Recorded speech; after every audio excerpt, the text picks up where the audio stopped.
জানালা খুলে দাও এবার, মনোমিতা তোমার আমার সবার মনেরই কথা বলে, ভালোবাসা জাগায় সবার হৃদয়ে, মনোমিতা তোমার। মনোমিতার নতুন পর্বে সবাইকে স্বাগত। চলো আমরা দেখে নিই আজকে আমাদের নতুন পর্বে কে এসছেন, কোথা থেকে এসছেন, তার সাথে আলাপচারিতা আগে সেরে নিই। দিদি নমস্কার। নমস্কার।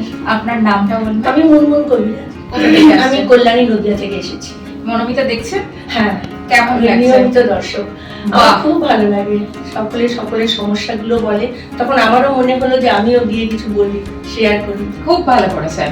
দিদি আসছেন আমাদের পর্বে এবং দিদি কিন্তু আমাদের রেগুলারের দর্শক। তোমরা যারা এখনো অবধি মনোমিতাতে আসনি, ভাবছো আসবো এখনো অবধি এত দিন হয়ে গেল মনোমিতা চলছে, কিন্তু এখনো যারা আসতে পারেনি তাদের বলবো দিদি যেমন চলে এসছেন, ভাবতে ভাবতে দিদি চলে এসছেন মনোমিতাতে, তোমরাও সেরকম ভাবতে ভাবতে চলে এসো। আর আমাদের সাথে যথারীতি রয়েছে রাহুল অ্যাজ ইউজুয়াল। আচ্ছা দিদি, আর একটা আমি কথায় চলে যাব, সেটা হচ্ছে যে স্ট্রাগল তো সবারই রয়েছে, সবাই স্ট্রাগল স্টোরি বলে বা করে এভরিথিং। তো তোমার প্যাশন কি? আমি গান কবিতা এসব নিয়ে থাকি, মানে খুব ভালোবাসি। আচ্ছা, তো এগুলো যখন তোমার প্যাশন বা ভালো লাগা, তাহলে গান বা কবিতার মধ্যে কিছু একটা হয়ে যাক আমাদের দর্শক বন্ধুদের জন্য। ঠিক আছে, তাহলে আমি শুভ দাশগুপ্তর মা কবিতাটা দিয়ে শুরু করছি। নিশ্চয়। যখন ডাকি শিউলি হয়ে শরৎ তখন ভোরের হাওয়ায় বলে, কান্না রাখিস না, মা তো ছিলই, মা তো আছেই, সবখানেতেই মা। যখন ডাকি মা, সহস্র চোখ, বিপন্ন মুখ, দুহাত তুলে বলে, বাইরে খুঁজিস না, ব্যর্থ জীবন, ক্লান্ত জীবন, পাশেই আছে মা। মা বললেই স্নেহের সকাল, মা বললেই তৃষ্ণার জল, মা বললেই ছায়ার আঁচল, মা বললেই দুঃখ উধাও। যখন ডাকি মা, মন্দিরে আর গির্জার কিংবা মসজিদে সুর ভাসে, একই তো সুর না? মানুষ বড় কষ্টে আছে, মানুষ বড় দুঃখে বাঁচে, মানুষ বড় যাতা কলে, মানুষ বড় চোখের জলে, এর নেই কি সান্ত্বনা? দূরের থেকে মা তখনই উঠে আসেন কাছে, শিয়রে হাত রেখে বলেন, আমি আছি না? যখন ডাকি মা। অসাধারণ, খুব ভালো লাগলো। তো তাহলে তুমিও নিশ্চয়ই মা? হ্যাঁ, আমি মা, এবং আমার জীবনে মায়ের ভূমিকাও খুব বেশি। তো আমরা সেই মায়ের কাছ থেকে মায়ের যে ভূমিকা সারা জীবন ধরে তুমি করে এসছো, সেই স্টোরিটা আজকে শুনবো। প্রথমে আমি আমার স্ট্রাগলের লাইফটাকে একটু টাচ করে যাচ্ছি। একদম। এমনিতে আমার লাইফটা স্ট্রাগলময় হতো না, স্ট্রাগল এরকম হতো না, কিন্তু আমার বাবা ছিলেন সেন্ট্রাল গভর্নমেন্ট হেলথ সার্ভিসের আন্ডার একজন মেডিকেল অফিসার, তো খুব ভালো পোস্টেই উনি ছিলেন। তো কিন্তু ওনার যেহেতু ট্রান্সফারেবল জব, কিছুদিন পরে উনি মানে যেহেতু বাইরে থাকতেন, একটু অ্যালুফ হয়ে গেলেন আর কি, মানে টাকা পাঠাচ্ছেন আবার টাকা পাঠাচ্ছেন না এইরকম। তো আমরা তখন ওই দাদু দিদার কাছেই বড় হয়েছি, আমার মা যেহেতু একমাত্র সন্তান, তো মাও আমাদের পড়াশোনার জন্য বা বৃদ্ধ মা বাবাকে দেখার জন্য আর কি দাদু দিদাদের কাছেই থাকতো। তো বাবা এরকম ছিলেন, হঠাৎ করে বাবা আবার সেন্ট্রাল গভর্নমেন্ট হেলথ সার্ভিস ছেড়ে দিয়ে বাংলাদেশে চলে গেলেন। এত ভালো সার্ভিস, বুঝতে পারলাম না যে ওনার কি প্রবলেম হলো বা কিছু হলো। একটু ওনার বাড়ির মানে দাদা বোনের দিকে একটু টান বেশি আর কি। তো এখন তারাই বললো কিনা এখানে এসে প্র্যাকটিস জমা বা কিছু, তা অত ভালো সার্ভিস উনি ছেড়ে দিয়ে চলে গেলেন। সেটা আমরা তো পুরো ডিস্টার্ব হয়ে গেলাম। এবার মা তো একটা প্রাইভেট জব করতে নেই, ছোটখাটো। দাদু তখন রিটায়ার্ড, তখনই আর কি স্ট্রাগলটা একটু শুরু হলো আর কি আমাদের। তো সেটাই আর কি। তো কিন্তু মা যেমন পড়াশুনোর পাশে গান বাজনা নাচ এই সমস্ত কালচারাল দিকে আমরা দুই বোন, ভাই নেই, তো দুই বোনকে একদম যথাসাধ্য উৎসাহিত করে গেছে। এবং সেই পর থেকেই মানে তখন থেকেই আর কি একটা ভালোবাসা জন্মে গেছে। মানে পড়াশোনা তো আমি খুব ভালো ছিলাম, তো তার পাশে গান কবিতা এগুলো মানে আমরা যথেষ্ট উৎসাহের সঙ্গে করতাম। যে কোনো প্রতিযোগিতা হতো দৌড়াতাম দুজনে এবং প্রাইজও নিয়ে ঘরে ঢুকতাম। মানে মাকে আর কি যতটা পারতাম একটু খুশি দেওয়ার চেষ্টা করতাম। আমি আবার ওই যে আরেকটা যেটা মানে সকলে দেখতাম আশেপাশে প্রাইভেট ভালো স্কুলে পড়ছে, আমরা তখন প্রাইমারি সরকারি স্কুলে মা ভর্তি করে দিল পয়সার অভাবে। তো সেখানেই যেতাম, ওই আসন নিয়ে যেতাম, ওখানে বসতাম, মানে এরকম আর কি। মানে কষ্ট লাগতো কিন্তু সেটা আমরা খুব হাসি মুখে নিয়েছিলাম। এবং তারপরে যেটা আর কি সব থেকে ভালো কথা হচ্ছে সেটা হচ্ছে যে ওই ক্লাস 4 এর বৃত্তিতে আমি নদিয়া জেলা প্রথম হলাম। এবং সেটাতে মানে সকলেই আসলো, স্কুলে সব দিদিমণিরা থেকে পাড়ার সবাই, মানে ওইটা আমার মায়ের কাছে বিশাল গর্বের ব্যাপার ছিল তখন। তো তারপর থেকে যাই হোক পড়াশোনাতে আর মানে পিছিয়ে তাকাতে হয়নি। তারপর আমি ইংলিশে মাস্টার ডিগ্রি করেছি, করে তারপর আমি এখন এনআইসিতে চাকরি করছি। তো আর আমার বোনও একটা হায়ার সেকেন্ডারি স্কুলের টিচার। বাহ, খুব ভালো। এটা তো গেল লাইফের একটা পার্ট। তো মা হিসেবে কি স্ট্রাগল বা কি প্লেজার লাইফে, তো সেটা আমরা জানতে চাইবো। হ্যাঁ, তারপরে তো প্রেম করেই বিয়ে হলো। আচ্ছা, তো ও স্কুল টিচার, ইংলিশেরই স্যার। আচ্ছা। তো প্রথম দিকে ভালোই ছিল, কিন্তু পরে একটা মানে মানসিকতাটার মধ্যে একেবারে একটু মিন মাইন্ডেড টাইপের হয়ে গেল। মানে যখন দেখছি যে আমি এত ভালো প্রতিষ্ঠানে আছি, এত ভালো মায়না পাচ্ছি, একটা ইনফিনিটি কমপ্লেক্স চলে আসলো। তারপরে মানে সন্দেহটাও চলে আসলো, মানে সবসময় বেরোলেই একটা সন্দেহ, মানে এরকম একটা ব্যাপার চলে আসলো। তারপরে যখন প্রবলেমটা বেশি অ্যারাইজ করলো তখন হচ্ছে 18 সালে মার ক্যান্সার ধরা পড়লো ইউটেরাসে। তো তখন আমি মাকে নিয়ে ব্যস্ত হয়ে পড়লাম। তখন হাজবেন্ডও গেছে, যায়নি যে তা না, মানে করছি এরকম ব্যাপার আর কি। তো তারপরেই আর কি মানে মার যেহেতু আর কেউ নেই, বোনেরও বিয়ে হয়ে গেছে, এবার আমি বড় মেয়ে, তো আমি মাকে আমার কাছে নিয়ে আসলাম। তো প্রবলেমটা অ্যারেস্ট করলো তখন, মানে উনি চাইতেন না যে মা আমার বাড়িতে থাকুন। তো উনি সেটা কিছুতেই মেনে নিতে পারছিলেন না। উনি বললেন যে ঠিক আছে মা অসুস্থ হয়েছেন, ঠিক আছে, কিন্তু মা এখানে থাকবেন না, মানে এরকম একটা প্রবলেম শুরু করে দিলেন। তো আমি বললাম মা তো টেম্পোরারি থাকবে, মা তো পার্মানেন্টলি থাকতে আসছেন না।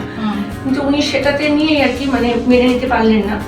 তো একদিন দেখলাম যে সমস্ত মানে ওনার জামা কাপড় গুছিয়ে গাড়ি নিয়ে উনি ওনার মায়ের কাছে চলে গেলেন। পরে ছেলেকে ফোন করে বললেন যে তোর মায়ের সঙ্গে আমার থাকা সম্ভব হচ্ছে না, তোর মা নিয়ে থাকুক, আমি আমার বাপের বাড়ির লোকজন নিয়ে আছি, এই বলে আর কি চলে গেলেন। তা আমার একটা মেয়ে আছে, আমার মেয়ে আবার 13 বছরের ছোট আমার ছেলের থেকে, অনেকটাই ছোট, ও তখন অনেকটাই ছোট ছিল। তো ছেলে তখন গ্রাজুয়েশন করছে, ওরও যেহেতু আমরা সবাই ইংলিশে, ওরও ইংলিশে করছি আর কি। তা ও একটু মেন্টালি ডিস্টার্ব হয়ে যাচ্ছে, স্বাভাবিক, বাবা চলে গেলে এটা মানে ও মায়ের প্রবলেমটা ঠিক মেনে নিতে পারে। মানে ও সবসময় চাই যে মাকে একটুখানি খুশি রাখবো, মার আবার টাকা পয়সার প্রবলেম হবে, মানে এরকম একটা ওর ছোটবেলা থেকে। আর ওরও গান কবিতার দিকে খুব ঝোঁক, এখন সেটা আমার থেকেই হোক বা দিন কারণেই হোক, মানে ও গান বাজনা খুব ভালোবাসে, ও অনেক প্রাইজ নিয়ে এসছে। তারপরে ও আবার অ্যাথলেটিক অ্যাবিলিটিও ছিল, মানে যে কোনো স্পোর্টসে যাচ্ছে ওখানেও প্রাইজ নিয়ে আসছে। তো ওকে আমি মানে সব কিছুই শিখিয়েছি আর কি, ক্যারাটেও শিখিয়েছি, সুইমিং শিখিয়েছি, পরে ডাইভিংও শেখানো। তো ওই তখনই আমার একটু সমস্যা হয়ে গেল যে ছেলে কি করবে, ও মানে নিজেকে দোতলা ঘর থেকে আর করে বেরোচ্ছে। আমি বুঝতেও পারছি না যে ও কি করছে, কিন্তু আমি কখনো ওকে কোনোদিনও মানে বলিনি যে তুই কি করিস, সারাদিন কি করিস, কি পড়াশোনা করিস কি করিস না, কি করিস, কোনোদিনও বলিনি। আমি বলতাম বাবা তুমি কি করো সারাদিন, আমি বলতো মায়ের শেয়ার দেখছি, এরকম।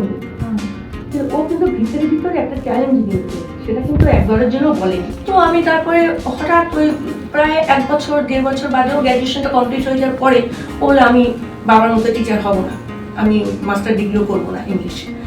তো আমি বললাম তাহলে তুই কী করবি? বলছে যে দেখছি, ভাবছি।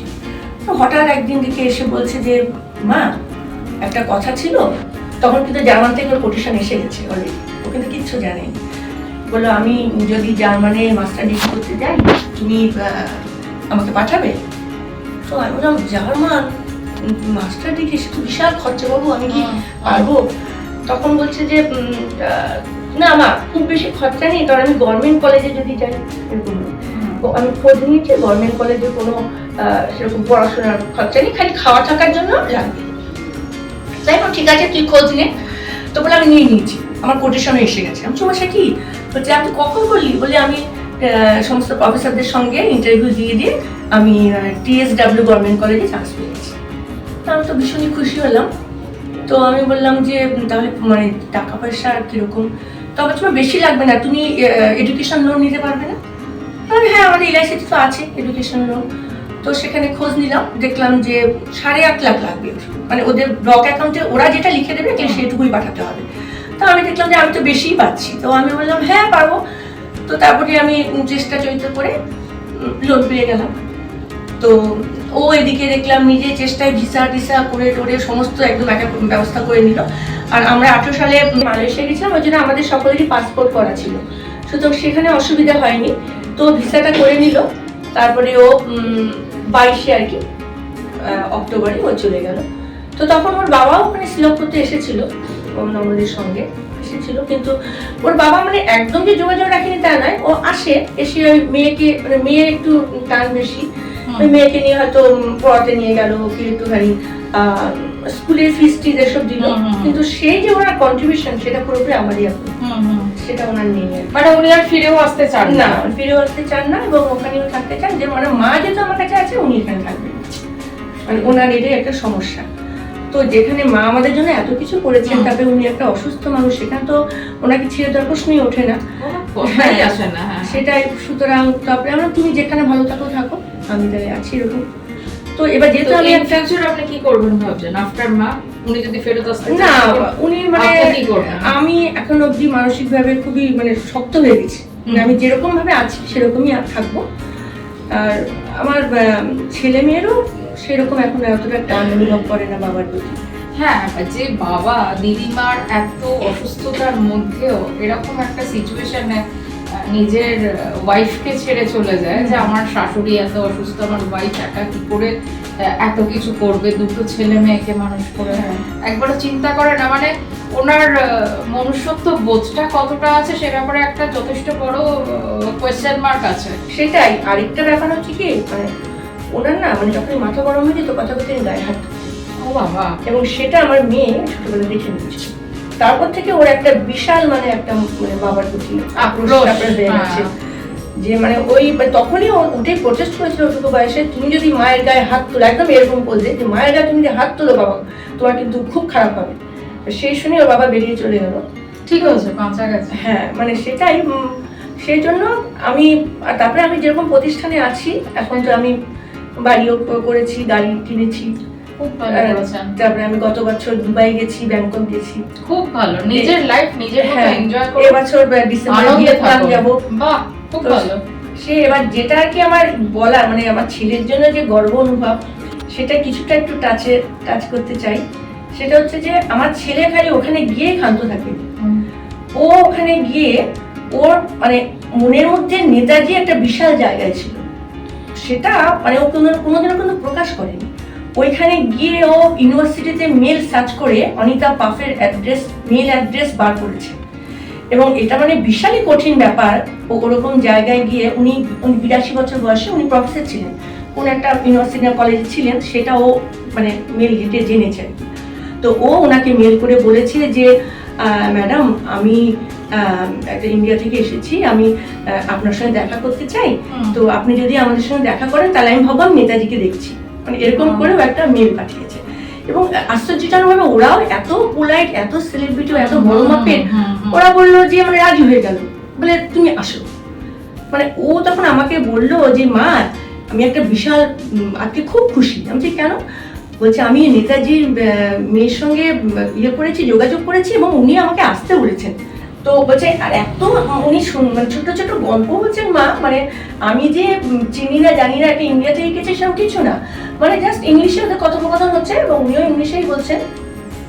তো বলছে যে এমন একটা মজার গল্প বললেন যে জানো আমাকে তো প্রথমে আমার কাকা না নেপিউ যাই হোক কি বললেন যে আমাকে তো মেনে নেয়নি, বলছে না ওই ফ্রড, এ নেতাজির মেয়ে হতেই পারে না। তো আমি যখন কলকাতায় গেলাম তখন দেখলাম উনিই আমাকে বেশি খাতির যত্ন করছেন। হ্যাঁ, তো আমি বললাম যে কি ব্যাপার, তুমি তো খুব মানে এগেনস্টে ছিলে, এত খাতির যত্ন।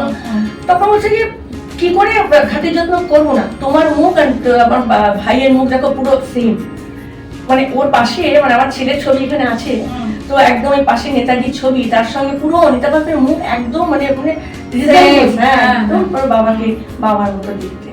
এইসব গল্প টল্প সব ওর সঙ্গে শেয়ার করি। বাহ, মানে এটা তো একটা দারুণ experience, জীবনে দারুণ বিশাল একটা experience। পাওনা। সেটা তো মনে হলো আমিও নেতাজিকে দেখে ফেললাম আমার ছেলের থ্রুতে। তো তারপরে একটা বিশাল বড় মানে ফিল্ম ল্যাব কম্পিটিশন হলো। আচ্ছা, সমস্ত ফরেন কান্ট্রির ছেলেমেয়েরা ওখানে অংশগ্রহণ করেছে, আর ইন্ডিয়া থেকে ওই একমাত্র রিপ্রেজেন্ট করলো। মানে অত বড় অডিয়েন্স, সেখানে আমার ছেলে যেমন, আমি তো জানতাম একটা ইন্ট্রোভার্ট, কথাবার্তাই বলতে পারি না, সেখানেও এরকম মানে এত থরলি ইংলিশ বলে গেল, এত সুন্দর, এবং ওখানে থার্ড পজিশন পেল। মানে এইসব কারণে আমি মানে ছেলেকে পেয়ে আমি খুবই গর্বিত আর কি। মানে আমার হয়তো বাবা সেরকম দিতে পারেনি। ভগবান তো সব দরজা বন্ধ করে দেন না, কোনো না কোনো দরজা খোলা রাখেন। মানে লাইফে কোনো না কোনো জায়গা থেকে হয়তো তুমি খুব দুঃখ পেয়েছো, কষ্ট পেয়েছো, বা অনেক স্ট্রাগল করতে হয়েছে, কিন্তু আবার এই যে ছেলের দিকটা, বা মেয়ে এত আন্ডারস্ট্যান্ডিং, এত বোঝে, তো এই যে ছেলে মেয়ের জায়গাটা, এটা কিন্তু ওপরওয়ালা তোমাকে বড়িয়ে দিয়েছেন। তো রাহুলের কি বক্তব্য এই স্টোরিটাতে? এখানে আমি এটাই বলবো যে ওনার সন্তান হচ্ছে খানিকটা পূর্ব পুণ্য বলে একটি জিনিস আছে আমাদের জ্যোতিষে, অর্থাৎ আমাদের এই জীবনটাই পাস্ট লাইফ, আমাদের এই জীবনটাই সব নয়, আমরা এর আগেও ছিলাম, এর পরেও থাকবো, এখনো আছি। তো এই যে গত জীবনে ওনার নিশ্চয়ই এমন কিছু পুণ্যের কাহিনী করেছিলেন, যার জন্য কিন্তু ওনার এই সন্তান, পুত্র সন্তান আজকে কিন্তু পুত্র সন্তানও কিন্তু আমাদের, আমি তো বলবো আমাদের দেশকে গর্বিতই করছে। অ্যাজ এ ইন্ডিয়ান হিসেবে আমরা প্রাউড, আমরা ফিল করছি। ওনার ছেলের যা যা আমরা শুনলাম, সত্যিই খুব ভালো লাগলো।